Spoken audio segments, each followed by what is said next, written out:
Hey guys, in this video, I'm gonna show you how to recover hacked Facebook account. So let's get into it. On your web browser, type in facebook.com/hacked and click on My account is compromised.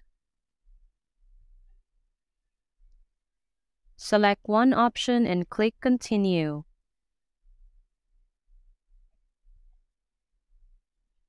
Now click on Get Started and Facebook will help you secure your account.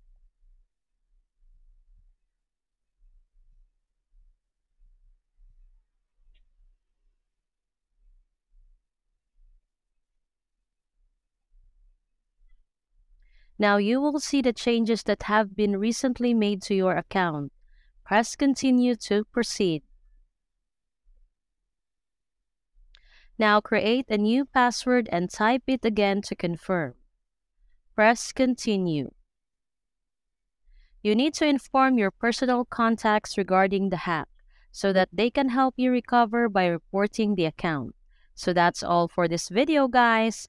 If this video was helpful, please give us a like. And don't forget to subscribe to our channel so you don't miss out our new uploads. Thanks for watching and I will see you in the next one.